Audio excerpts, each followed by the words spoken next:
Hey guys, here we go into part 2 of the film study of Deontay Wilder versus Artur Szpilka in preparation for his fight against Luis King Kong Ortiz. So in the first 2 rounds, if you watched them, there wasn't a lot of action.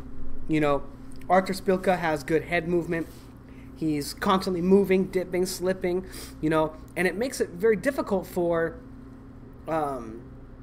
Wilder to set up a punch, right? To find out where Artur Szpilka's head is going to be, right? And Deontay Wilder is not going to the body, right? Because he's only head hunting, it makes it very difficult for him to set up a shot, because for all intents and purposes, basically, he's being controlled by Artur Szpilka, right? Because Artur is the one that's got the head movement, he's the one slipping, rolling, making Deontay Wilder think, and slowing him down. It's stopping him from setting up his offense, and it's causing him to be more on the back foot, right? Which is why Artur Szpilka had so much success going to the body, right? He had a very difficult time landing punches to the head, right?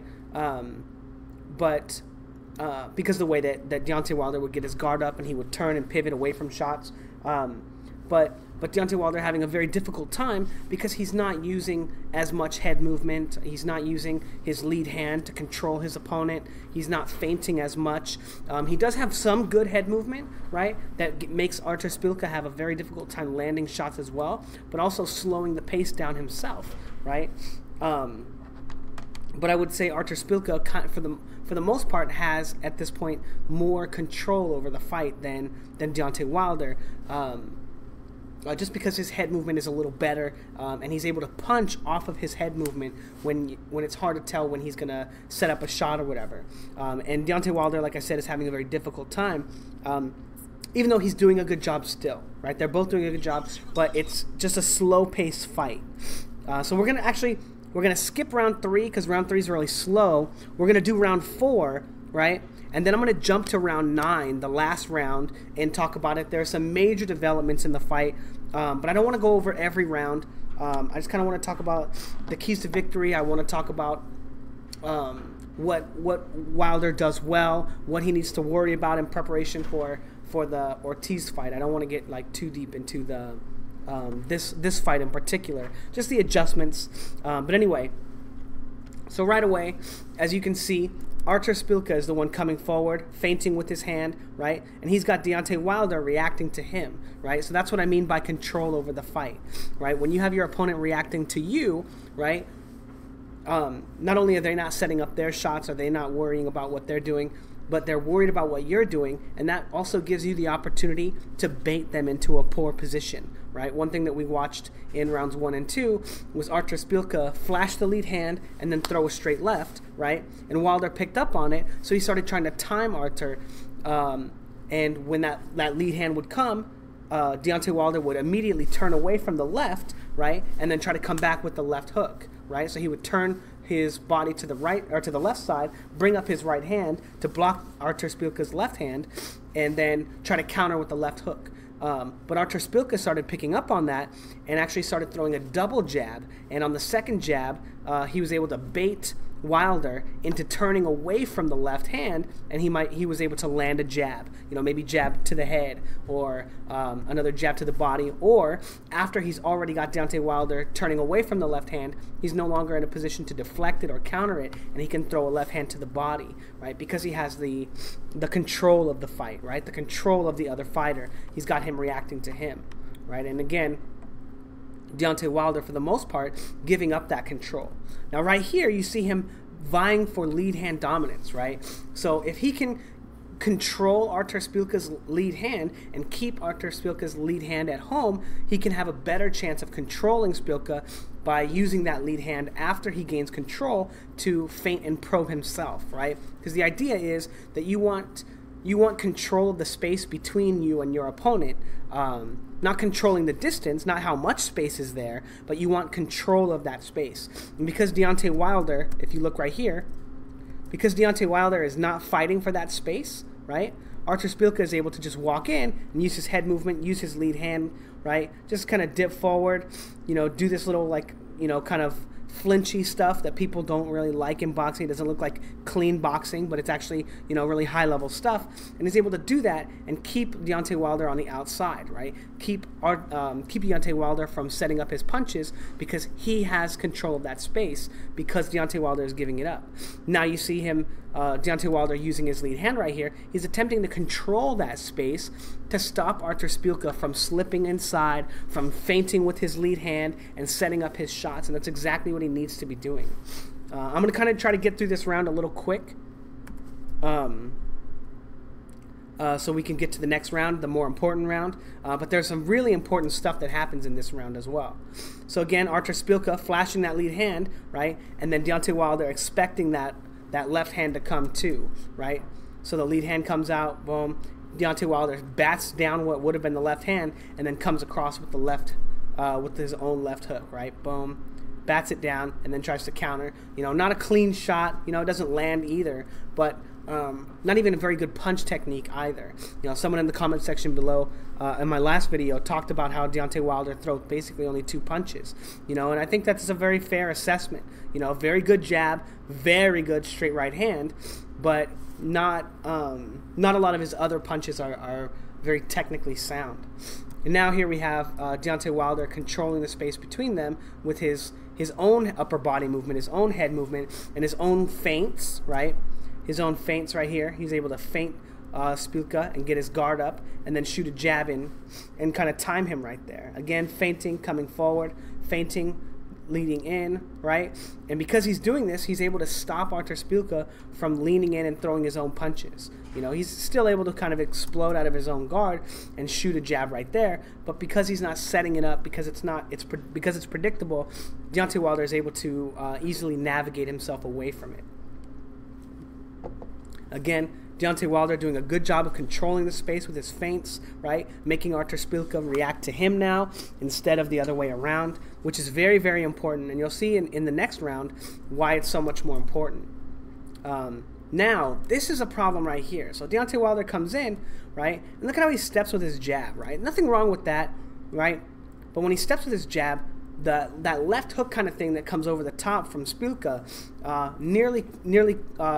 nearly connects, you know, and we'll see why that's bad for Deontay Wilder in a little while. But when it's one thing to notice that when Deontay Wilder is feinting, he kind of steps with his feint, but he also steps with his punch too, right? He always moves forward with his jab. If you can see his feet right here, you know, it's very subtle right there, and then he moves a step back. But we'll kind of pay a little more attention to that, as that can be a huge problem when you're fighting someone as good as Ortiz if you always step with your shot. Again, boom, doing a good job of turning away from the left hand, so I do like that from Wilder. Although he does get hit to the body right there and he doesn't come back with his own shot, he is turning away from the left hand very well, and I like that. He's not getting stuck in that that Erickson Lubin, right, where he kind of tries to roll the shot and gets under it, but Deontay Wilder is slipping it very well and getting his guard up on the inside. Again, some more feinting and stuff, but not really controlling the space, right, kind of looking for angles, and that allows Szpilka to kind of come forward and start throwing his own punches. Both of them trying to get flashy. And now Deontay Wilder, right, stepping with his jab. He kind of gets caught right there on their feet. They both step at the same time. But I think it's partly because Deontay Wilder is a little predictable with his jab and how he steps with it. You know, he does a good job of maintaining his balance after they kind of tangle up and not falling over or anything. But again, Deontay Wilder stepping forward with that jab, right, and almost getting caught with the right hook. And again, like I said, that'll become important later on in the round. Again, not really setting up his jab, you know, a little bit with the head movement, you know. But Artur Szpilka is starting to time it, you know, and come over the top. And that's something that Luis Ortiz is also looking to do if we watch the last fight.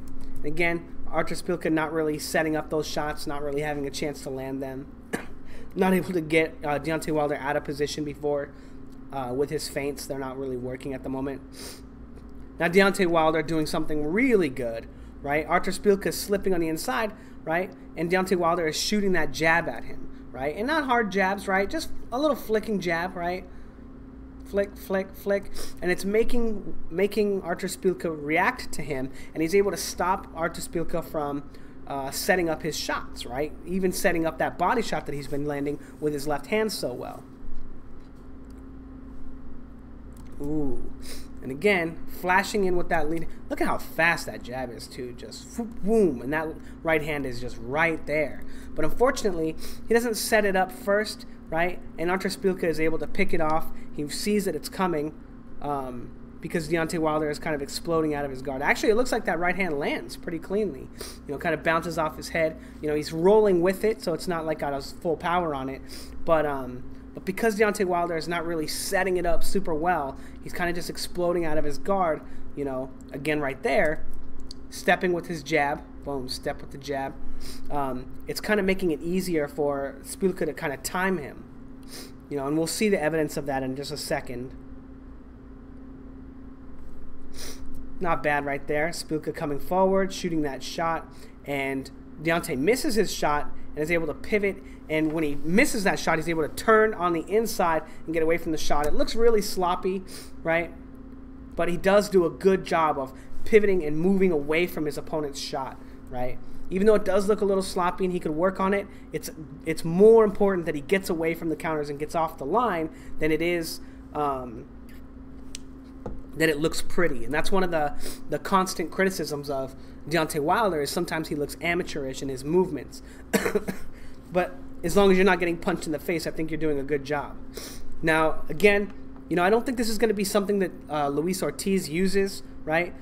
Multiple lead hands, right? And then Deontay Wilder turns away from the left hand as if it's the next punch, right? So it's the double jab. That's the second jab that's out right there. Deontay Wilder is turning away from the left hand already, and then winds up just getting caught with the body shot.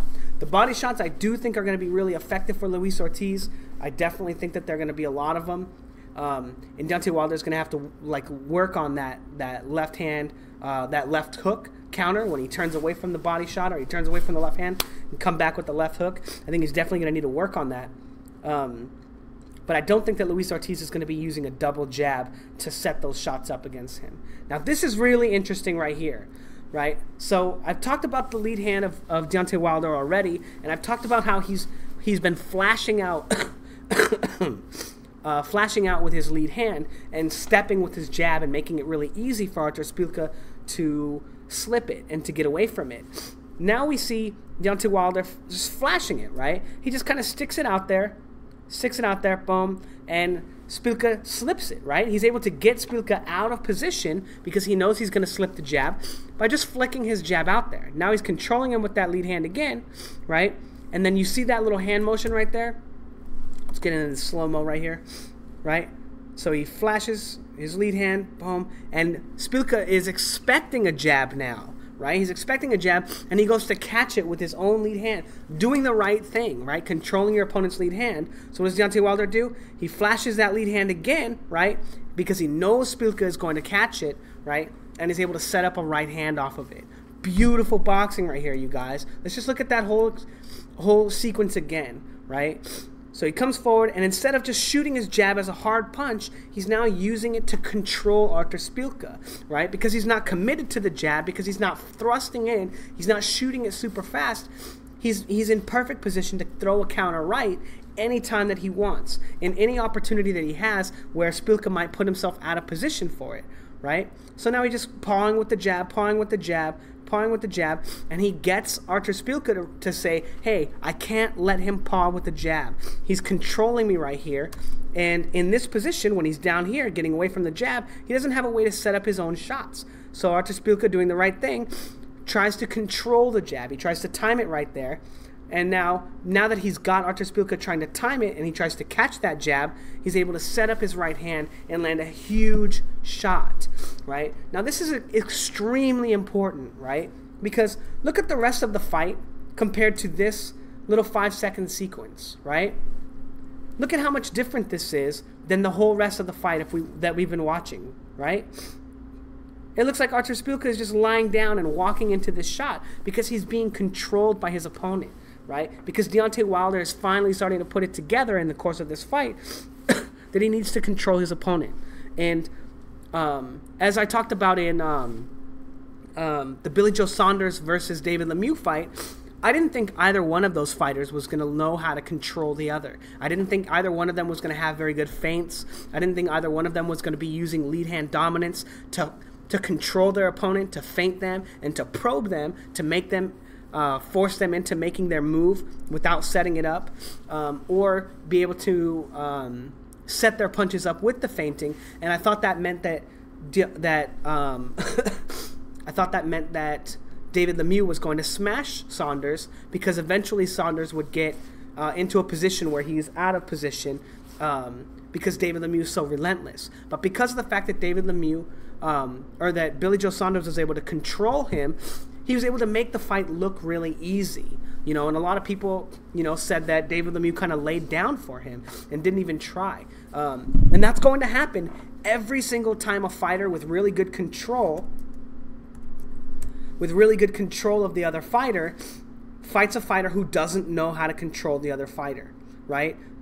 Case in point with Vasily Lomachenko versus Guillermo Rigondeaux, right? Everyone thought that was going to be a super close fight. They thought it was going to be really competitive, but Rigondeaux doesn't know how to control his opponents. He doesn't know how to use lead hand dominance and keep fighters not on the outside, but keep fighters controlled in the space in between them, right? Now, and also the same thing with Peterson versus Errol Spence. I actually thought that Peterson had the better control move leading up to that fight.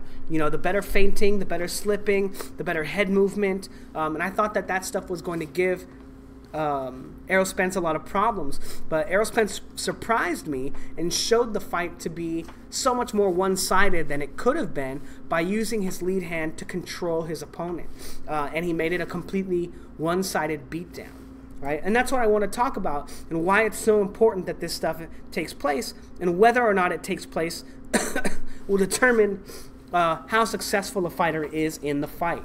Now, if Ortiz... if Deontay Wilder uses these techniques, right, he can keep Ortiz on the outside, right, and make Ortiz make mistakes to get his way on the inside, right, so he can stop Ortiz from setting up his punches simply by using these feints and using this probing style to set up his offense, right, because as you can see, right, Artur Szpilka looks to shoot his right hand over the top of Deontay Wilder's jab right there, either controlling it, but even in the same instance that that Ortiz uses his right hook over the top of the jab, Wilder can bait that shot from Ortiz, right, and use that probe and get Ortiz to commit to that right hook and then catch him with a straight left or a straight right hand of his own by baiting him into that shot with these probing lead hands. Now, this is going to be something that's extremely important for both fighters, and the fighter that uses more of that technique is going to be the fighter that wins the fight. Is going to be the fighter that well, is winning on the scorecards, right? These kind of fights with heavyweights are so difficult to predict because of the fact that either fighter can knock out the other fighter at any time. You know, not necessarily a lucky punch, but just a little bit of control, as we saw right here, right? Deontay Wilder finally starts using this as a tactic, boom, boom, boom, and then all of a sudden lands a huge straight right hand. He could have knocked Artur Szpilka out with that shot, right? After kind of getting controlled for the first 3 rounds, he's able to land a huge shot like this. The same thing against Gerald Washington, when he was kind of getting outboxed against Gerald Washington. I believe that's his name. And then he just goes ham on him and starts throwing huge punches, and Gerald Washington crumbles and gets knocked out. Now, let's see, what was I going to say? Now, it's going to be really interesting to see which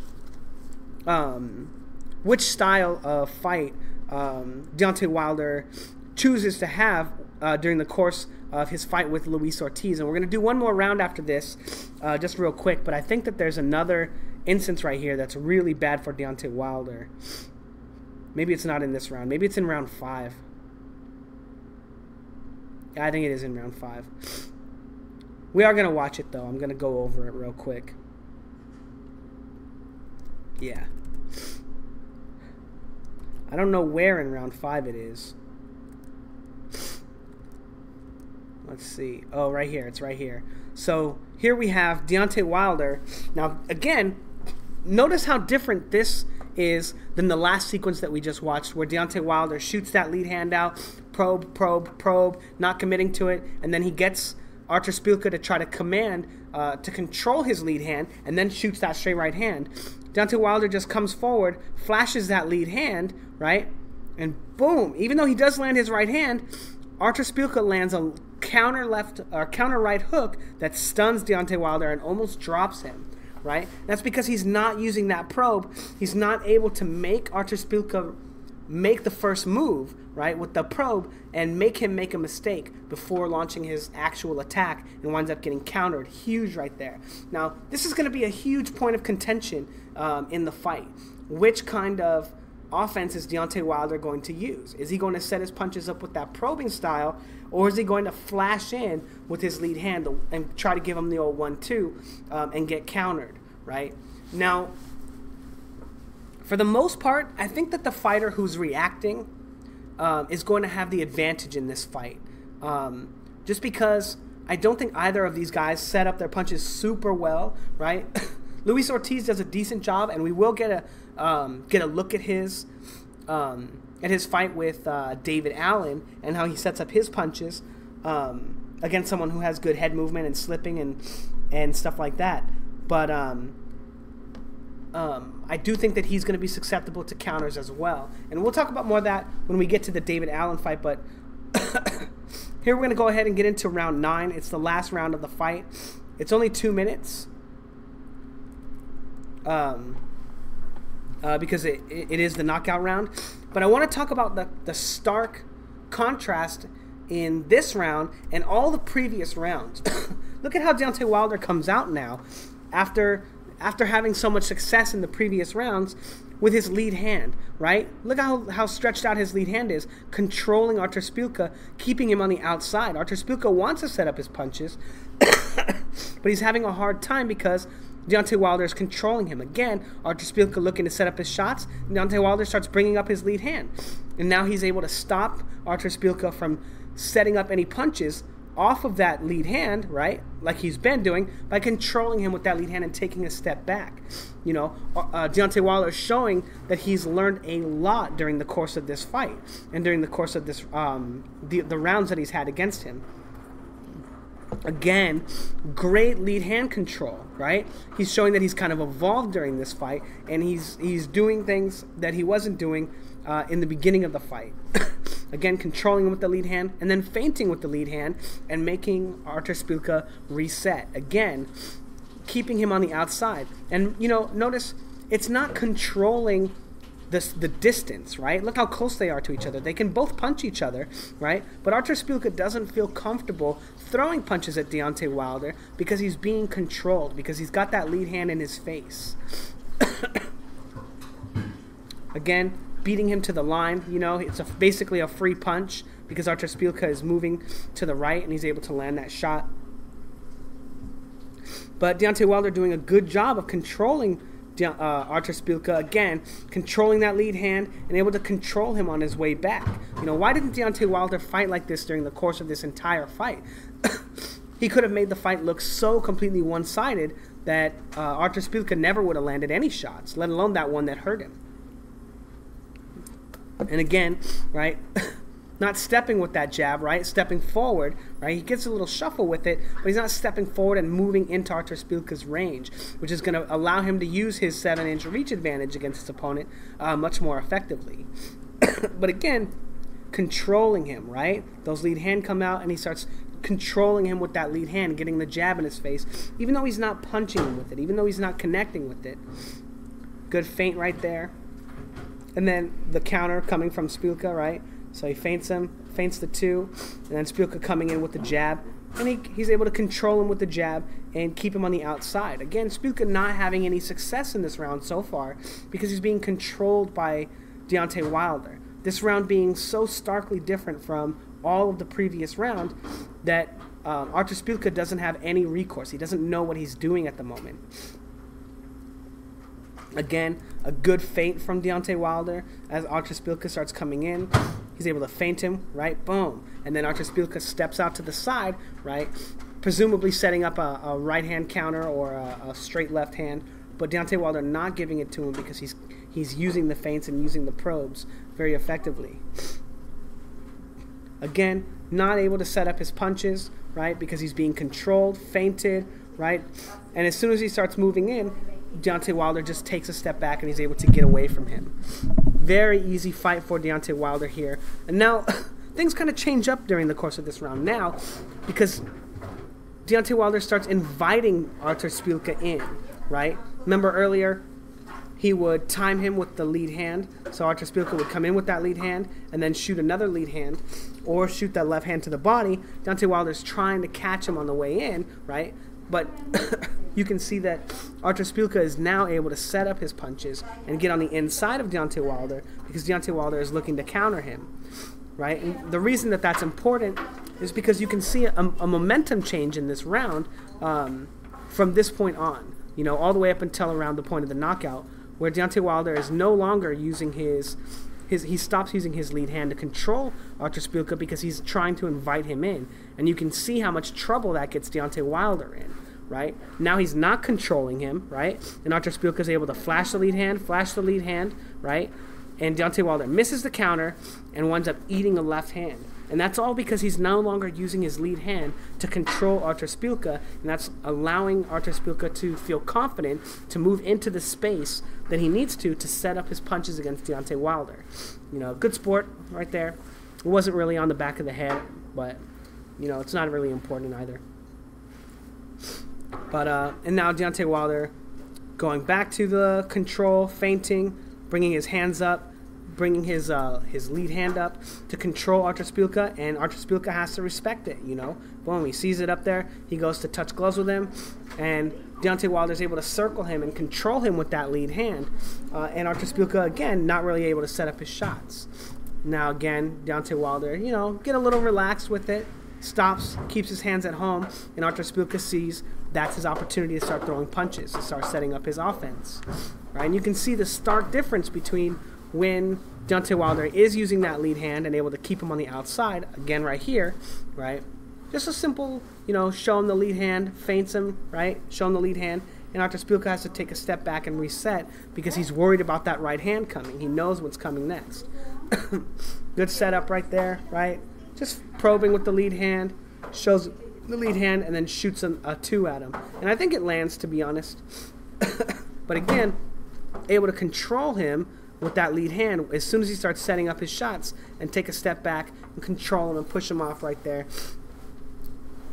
You know, but such a different fight that the fight winds up being when he's controlling Artur Szpilka, right? Now feinting, right?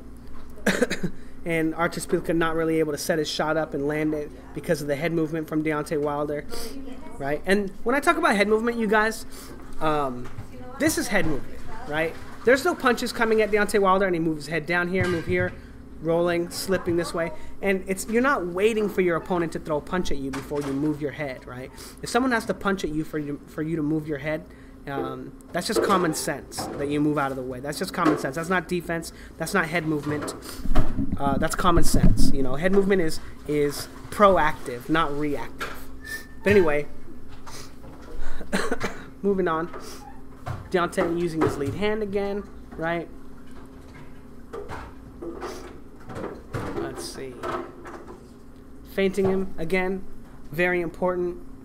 Using his lead hand after the jab, right? So he feints him, shoots that jab, and then controls him after, brings his lead hand up again to continue controlling the space between them. Feinting, shoulder shuffling, right? Slip into the inside, slip into the outside, right? And Artur Szpilka having a very difficult time setting up his punches, even just off of this head movement of Deontay Wilder, right? Notice he didn't throw any more punches because that head movement, he knows that punches may be coming back at him. Now, here's the end of the fight right here. It's in about 10 seconds, I think, maybe 20. But Deontay Wilder doing a good job of using his head movement, slipping to the inside, slipping to the outside, slipping to the inside, right? And Artur Szpilka having no success landing any punches, right? That's how important that kind of stuff is and how effective it is, right? Again, flashing the lead hand, right? Notice he's not slamming it into Artur Szpilka. He's just shooting the lead hand out, right? Boom, flicking it out there, gauging his momentum, and he's able to keep Artur Szpilka on the outside again. Boom. And again, as soon as he starts flashing that lead hand and he's not probing with it, he's not feinting with it, right? He flashes it out there, he gets caught with another counter. So figuring out which Deontay Wilder is going to show up, the one that feints and slips and probes with his lead hand, or the one that gives a very basic feint so that he can set up the 1-2, right? Is the basic 1-2 going to work against a guy like Luis Ortiz who has, over 300 amateur fights? I don't think so. Maybe he might catch him with it a few times, but he's going to have to do something a little more, a little next level against him. Now again, Deontay Wilder using the lead hand probe, and then boom, as soon as he gets Szpilka to react to the lead hand, right? Flash the lead hand, flash the lead hand. As soon as he gets Szpilka to commit to something, right, to go first without setting up his shot, boom, he's able to come in with a right hand of his own and counter him because he's using the probe to make Szpilka go first, right? Which is exactly what you want to be doing. And he's going to do it to him again right here. This is the end of the fight right here, you guys. Right here. Whoops. Well, not right there. As you can see, Deontay Wilder is not controlling him, and Artur Szpilka feels comfortable to flash that lead hand, right, and then shoot a body shot, right, because Deontay Wilder is not controlling him right there. Now Deontay Wilder is going to go back to the control right here, right, feint, probe, boom. Watch it one more time. So he probes, right, and then Artur Szpilka slips to the outside, right, then he probes again, and he catches Szpilka slipping to the inside, boom, and catches him with a big right hand. Because he makes Artur Szpilka use that head movement, right? He makes Artur Szpilka commit to these defensive postures without committing to anything himself, right? He's in perfect position to throw a right hand right here, sticks his lead hand out, right? And then baits Artur Szpilka into slipping to the inside and catches him with a huge right hand, all off of the probes, and then that's the fight. Right there. Look at that horrible knockout right there. This guy does not move for another like 3 minutes. But a great knockout from Deontay Wilder, and a great setup to it. And as you can see, this round is so much different than all the other rounds, and how difficult Deontay Wilder Deontay Wilder was having setting up his punches when he would not use the probing style, right? When he would not just stick his lead hand out there and make Artur Szpilka go first. Because as you can see here, Artur Szpilka goes first, right? In boxing theory, he's the first one to commit to a motion, right? So Deontay Wilder flashes a lead hand out there, but he's not committing to the motion. His hips are still in position to throw a right hand, but Artur Szpilka is the one slipping to the outside, right? And stepping forward, shifting forward, and trying to set up a kind of a shifted left hand, right? And he's the one that goes first in this situation because he's the one committing to the motions because Deontay Wilder is controlling him. He's able to force him into a position to get away from a fake jab and land that big right hand. Anyway, it's going to be very interesting to see which Deontay Wilder shows up against Ortiz. Now, before we talk about the David Allen fight, and before I get into that, which will be tomorrow's video, the fighter that uses the most amount of control over their opponent is very likely going to be the one to win. And I say very likely because these are heavyweights. Either one of these guys could knock the other guy out with one shot, one mistake. And as we've seen, Deontay Wilder does do a good job of controlling his opponent when it's on his mind, right? When he's thinking about it. But we also saw in this very round, when he stopped doing that, when he stopped controlling Artur was able to set up shots and land good body shots, right? Which is going to be very effective for Ortiz. And he was also able to set up some shots to the head, which Deontay Wilder does a good job of deflecting against Artur Szpilka because Artur Szpilka doesn't have as good of tools, right? He's not as sharp, he's not as fast, and he's not as crisp like of a puncher. And I mean like that by his punches are not as straight as Ortiz is. So Ortiz still may be able to slide some left hands in there that we're not working against Deontay Wilder from Szpilka. But this is going to be a very interesting fight, and like I said, we're going to talk about David Allen tomorrow versus Luis King Kong Ortiz versus David Allen tomorrow, and we're going to talk about a lot of the things that that are working for him and that don't work for him, and why it took so long for Ortiz to knock out a fighter of David Allen's caliber, you know. And so we'll also talk about some other things that I see in that fight that that contribute to David Allen's loss in the fight, that don't really have anything to do with Ortiz, just a flawed game plan from him. And those are problems that I don't think that Deontay Wilder is going to have. But anyway, let me know what you guys think in the comment section below. Thanks, guys.